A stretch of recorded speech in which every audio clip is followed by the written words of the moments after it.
There comes a moment in life when everything feels like it's falling apart, when people misunderstand you, situations turn against you, and your patience runs thin. You feel like screaming, fighting back, or just walking away. But that moment right there is your real test, because staying calm when everything is peaceful doesn't mean much.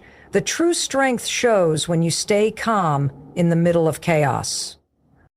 Calm is not weakness, it's emotional control in motion. Most people mistake calmness for passivity, as if being calm means you don't care or that you're not strong enough to react. But in reality, calm is one of the highest forms of power a human being can develop. It's not the absence of emotion, it's the mastery of it. Staying calm when things go wrong doesn't mean you're ignoring what's happening. It means you're refusing to let chaos decide how you show up. It means you've learned how to respond with clarity instead of reacting from confusion. Think about how easy it is to lose control when someone provokes you or when life hits you hard. Anyone can yell, panic, or blame. That doesn't take strength, that takes impulse. Real control begins the moment you feel triggered but choose to pause instead of explode. That pause is where your power lives. It's the gap between emotion and reaction, and in that gap, you get to decide who you want to be. When you can stay centered in that space, no matter how loud the world becomes, you become unshakable.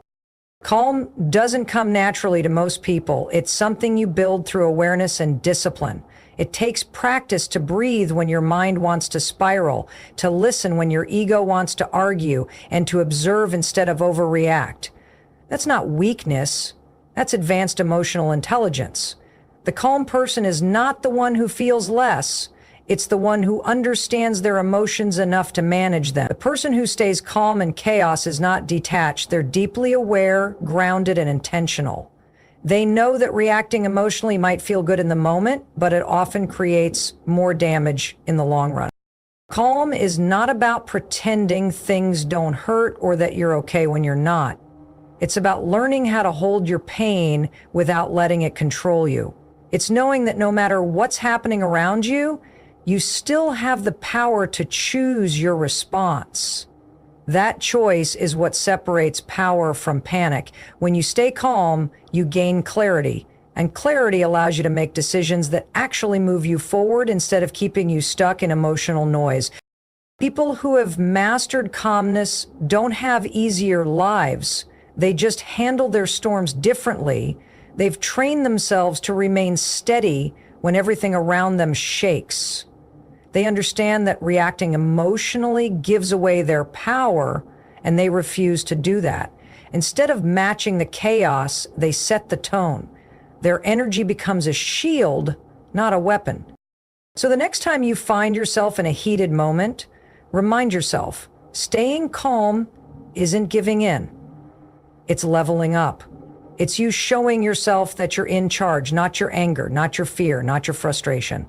Because calm doesn't mean you don't feel. It means you've learned to lead your feelings instead of being led by them. That's not weakness. That's strength in motion.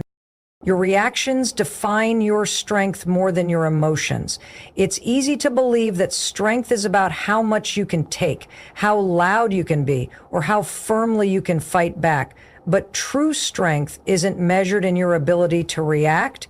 It's measured in your ability to stay grounded when everything inside you wants to explode. Life will always give you moments that test you. Someone says something that feels disrespectful, plans fall apart, you get misunderstood, or everything that could go wrong suddenly does. In those moments, your first instinct might be to defend yourself, to react fast, to prove a point. But reacting out of emotion rarely gives you the outcome you want. It gives away your power.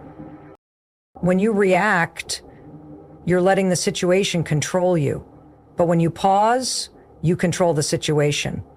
That pause, those few seconds between what happens and how you respond, are where your strength truly lives.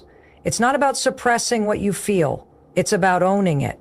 You can feel anger, disappointment, or frustration and still choose not to let those emotions dictate your next move. That's not weakness. That's mastery. Think about the people who inspire you, the ones who seem unshaken even in chaos. They aren't born calm. They've trained themselves to recognize that reacting emotionally often leads to regret, while responding thoughtfully leads to growth. They understand that strength is not in the punch, it's in the patience. It's not in the argument, it's in the awareness. Every time you react instantly, you hand your piece to the other person. You're saying, you control how I feel. But when you stop, breathe, and choose your response, you reclaim your power. You remind yourself that nobody gets to dictate your emotional state except you. And that's when life starts to change. Because once you learn that control, no insult, no chaos, no disappointment can pull you out of your balance without your permission. Strength doesn't come from being emotionless. It comes from understanding your emotions deeply enough to know how to use them wisely.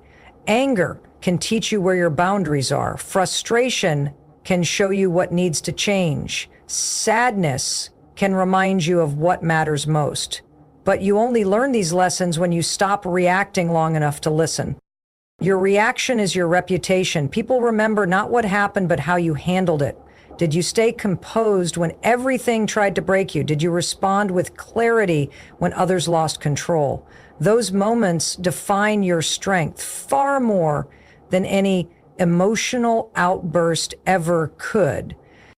So the next time life pushes your buttons, remember this.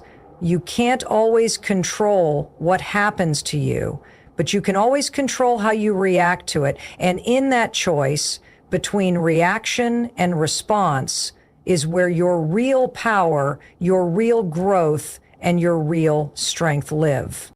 Every trigger you experience is not just an annoyance. It's a mirror. It reflects something deeper inside you that needs attention. When someone says something that instantly gets under your skin, or when a situation makes your blood boil, it's not just about what's happening in that moment. It's about what that moment is showing you about yourself. Triggers are emotional indicators. They reveal the wounds, insecurities, or beliefs that still have power over you. And the truth is, you can't grow if you keep avoiding them. You can't master calm if you keep blaming everything outside of you for why you lost it. Think about the last time you felt triggered. Maybe someone dismissed your effort, ignored you, or questioned your worth. You probably felt anger, hurt, or even shame. But if you look closely, those reactions came from something deeper, perhaps a past experience where you felt unseen or unappreciated. That's why triggers are so powerful. They don't just stir up emotion. They expose what you haven't yet healed. The world isn't attacking you. It's showing you what still needs your attention. When you understand this, everything changes. Instead of reacting immediately, you start observing your own reaction. You begin to ask yourself, why did that bother me so much? What did I feel underneath that anger or irritation? This small pause creates awareness, and awareness creates choice. The moment you become aware, you are no longer controlled by the trigger. You start responding with wisdom instead of reacting with emotion. The people who seem calm and unshaken aren't born that way. They've learned to use their triggers as tools for self-understanding. Every time they get upset, they don't just push it away or pretend to be fine. They look within. They study their own responses. They learn what parts of themselves still need growth, patience, or compassion. Over time, this builds emotional intelligence, the kind that makes you steady in any storm. You see, calm doesn't mean you don't feel. It means you've developed enough self-awareness to understand what you feel and why. The person who triggers you is actually giving you a lesson. The situation that frustrates you is handing you a mirror. You either react and repeat or reflect and rise. That's the real choice you make every single day. If you can start treating your triggers as teachers, you stop giving them the power to control you. You realize that the only thing you can truly manage is your own inner world. And when you do that, you become stronger, clearer, and more centered. You stop fighting every little thing because you know that nothing outside you can shake what you've stabilized inside. The trigger may still appear, but instead of losing yourself in the reaction, you'll take a breath, recognize the pattern, and handle it with calm understanding. That's how growth happens, not by avoiding your triggers, but by learning from them until they no longer control you. You can't control people, but you can control your response. That's one of the hardest truths to accept, yet one of the most liberating lessons you'll ever learn. We spend so much time trying to manage the actions, opinions, and emotions of others. We want people to treat us fairly, understand our side, and behave the way we think they should. But the moment you start expecting people to act a certain way, you hand over your peace. The truth is, you can't control how others show up, but you always have full control over how you respond. Every interaction in life gives you a choice to react emotionally or to respond intentionally.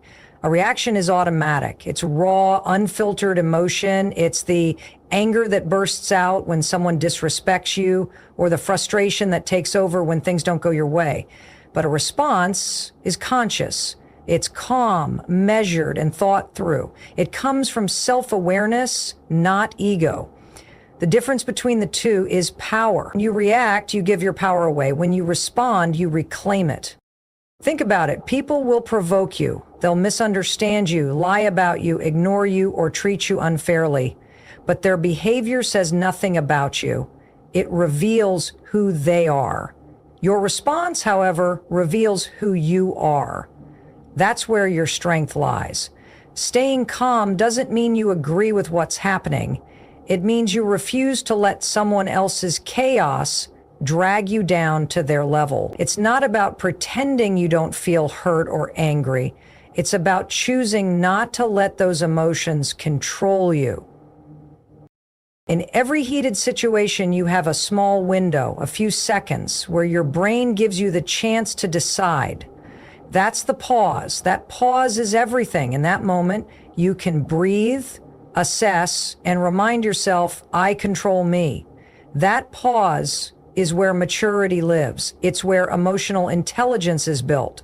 You may not be able to change what someone said or did, but you can choose the energy you bring next. That choice determines your peace, your reputation, and your mental freedom.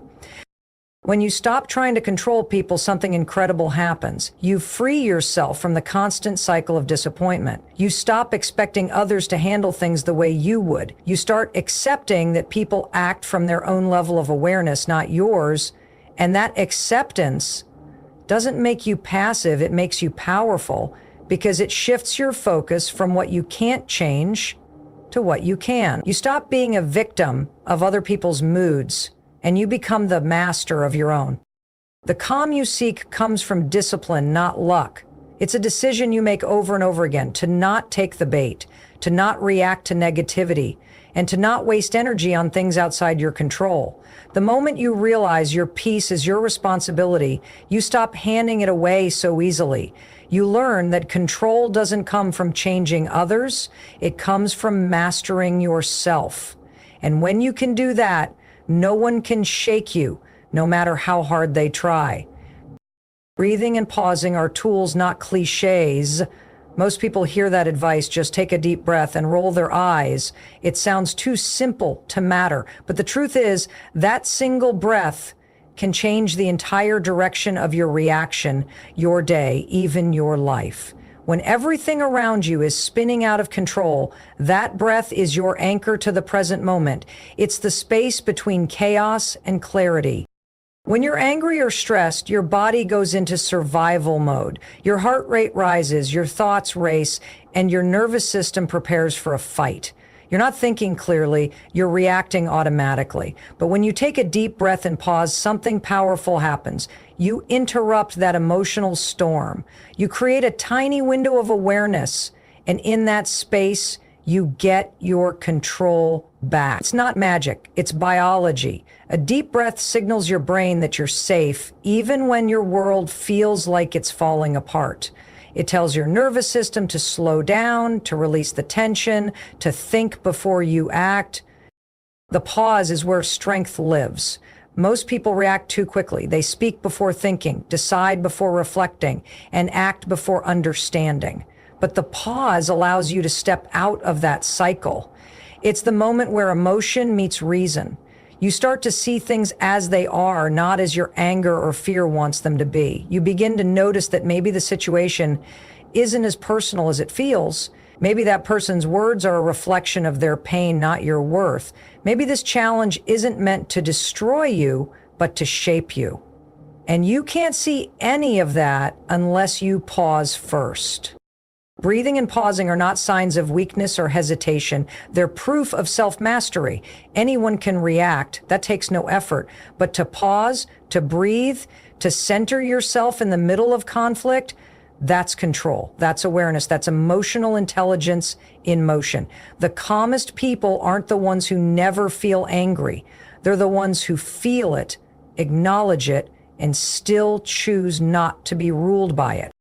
Each time you practice this, you train your brain to respond differently. You're rewiring your emotional habits. At first, it feels uncomfortable. Your body still wants to explode or defend. But over time, you start to notice something incredible. You're no longer driven by impulse. You're driven by choice. You speak slower, think clearer, and handle situations that once overwhelmed you with quiet strength. So the next time someone tests your patience or life throws another storm your way, remember, your breath is your first line of defense. Take it. Pause. Feel the space it creates, because in that single breath lies the power to shift your energy, your mindset, and your outcome. It's not just air, it's awareness. It's not just a pause, it's your moment of power. And the more you use it, the stronger your calm becomes. Growth happens when you stop reacting and start responding. It sounds simple, but it's one of the hardest lessons life will ever teach you. Most people go through their days on autopilot, reacting to everything that happens. A harsh word, a rude comment, a missed opportunity, a traffic jam, a delay, a rejection. They let their emotions take the driver's seat. But growth begins the moment you pause and realize that you don't have to respond on impulse. You have a choice. That tiny pause between what happens to you and how you choose to deal with it, that's where your power lives. When you react, you're giving control to the situation or the person who triggered you. You're letting external events dictate your internal state. But when you respond, you're taking that control back. You're saying, I decide how I feel, I decide what I do, and I decide who I am in this moment. That's emotional maturity, and it's built, not born. It's something you train through awareness, repetition, and reflection. Every time you catch yourself before reacting, you strengthen that muscle of calm and self-control. Reacting is emotional, responding is intentional. The difference between the two determines how fast you grow and how strong you become. Anyone can react. That's human nature. But responding requires wisdom, self-awareness, and patience. It means you've learned to recognize your emotional triggers. You know what makes you angry, anxious, or defensive. And instead of letting those emotions control you, you learn to observe them. You start asking yourself, why am I feeling this way? What's this emotion trying to tell me? That awareness turns chaos into clarity. Growth doesn't happen in comfort. It happens in the uncomfortable pause where you want to yell, defend, or run, but you don't. You breathe instead. You let the feeling rise and fall without letting it steer your behavior. That's how emotional discipline is born. Every time you do it, you evolve a little more. You become more grounded, more confident, and less reactive to things that once shook you.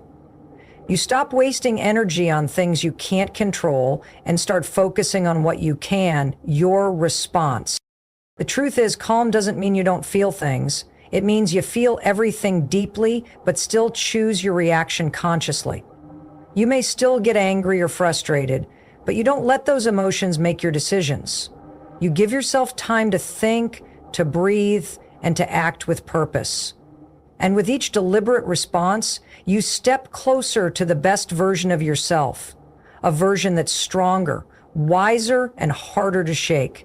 That's what growth really looks like. It's not loud, it's not dramatic, it's quiet, steady, and built moment by moment through your choices. When you stop reacting to life and start responding to it, you stop being a victim of your circumstances and become the author of your peace. And that's when life starts to change, not because it got easier, but because you got better at handling it. Calm is built through awareness, not suppression. That's one of the hardest lessons to learn when life feels chaotic and you're surrounded by stress, conflict, or noise. Most people think being calm means pretending nothing bothers you. They believe that staying silent or holding everything in is a sign of strength. But that's not calm. That's suppression. And suppression is like trying to hold a beach ball underwater. Eventually, it bursts to the surface with even more force. True calm is not about hiding your emotions. It's about understanding them. Awareness is where real calm begins. When something triggers you, someone says something rude, life takes an unexpected turn, or frustration starts to rise, awareness is the pause between what happens and how you respond. It's the space where you notice what's going on inside you before you let it control you. That's emotional intelligence in motion. You start asking yourself, why am I feeling this way? What part of me feels threatened, disrespected, or afraid right now? Instead of running from the feeling, you face it. Because the more you understand your emotions, the less power they have to control you. Suppression, on the other hand, is like shutting the door on your own feelings. You keep saying, I'm fine, even when you're not. You smile when you want to scream. You push everything down until it hardens into resentment. You might look calm on the outside, but inside, your mind is racing, your chest is tight, and your thoughts are tangled in anger or anxiety. That's not peace. That's pressure. And the more you suppress, the more explosive that pressure becomes when life hits hard again. Awareness is different. Awareness gives you room to breathe. It helps you recognize that emotions are temporary visitors, not permanent residents. When you're aware, you can see anger as a signal that something needs attention, not as an identity you have to wear. You realize that calm doesn't mean avoiding conflict. It means approaching it from clarity, not chaos. It means knowing how to speak your truth without losing your balance. The truth is, awareness requires courage. It takes strength to sit with discomfort instead of avoiding it. It takes patience to observe your thoughts when every part of you wants to react. But that's how you grow emotionally strong, by staying present with your feelings instead of burying them. Every moment you choose awareness over suppression, you build emotional muscle. You teach your mind that peace isn't the absence of emotion, it's the ability to stay centered while emotions move through you. So the next time you feel that storm inside, don't push it away. Notice it. Name it. Listen to what it's trying to tell you. That's how calm becomes your natural state. Not because life gets easier, but because you get better at understanding yourself. Calm isn't built by avoiding emotion. It's built by becoming aware enough to navigate it with strength, wisdom, and grace. The world tests you to teach you, not to break you. Every challenge, setback, and disappointment that crosses your path carries a lesson that can only be learned through experience. It's easy to believe that the universe is working against you when life feels unfair. But what if it's actually working for you? What if the very things that make you feel like you're falling apart are the same things shaping you into the person you're meant to become? When everything around you starts to crumble, it's not punishment, it's preparation. The universe doesn't test you to destroy you, it tests you to reveal you. It strips away your comfort zones, your illusions, and your false sense of control so you can finally see what you're truly capable of. Pain is not the enemy, resistance is. When you resist what life is trying to teach you, that pain lingers and repeats itself in different forms until you learn the lesson it carries. Every storm has a purpose. It doesn't arrive to ruin your life, but to clean it. It removes what no longer serves your growth. It challenges your patience, your self-control, your confidence, and your faith. Those moments of testing are not random. They're strategic. They're designed to stretch your limits, sharpen your awareness, and strengthen your calm, because only through pressure do we discover our depth. When life tests you, it's asking, have you learned to stay calm in the chaos yet? Because calm is not built in comfort, it's built in the storm. You don't master peace in quiet rooms, you master it in noise, in frustration, in loss, and in the face of everything that tries to break your balance. Every situation that shakes you is a silent invitation to grow stronger within. If you can shift your mindset from why is this happening to me to what is this trying to teach me, everything changes. You stop fighting reality and start learning from it. You stop blaming others and start understanding yourself. You begin to see that the test is never about the situation, it's about your reaction to it. The world tests your patience so you can master emotional control. It tests your confidence so you can build self-trust. It tests your peace so you can learn that nothing external should have the power to destroy your inner world.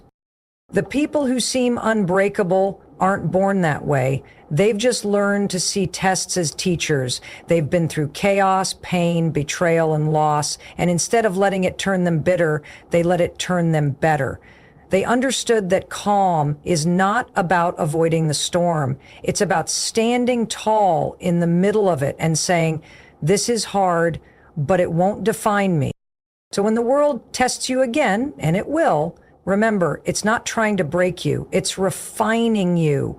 Every trial is a lesson. Every delay is protection, and every painful moment is a push toward your higher strength. You're not being broken down. You're being built up.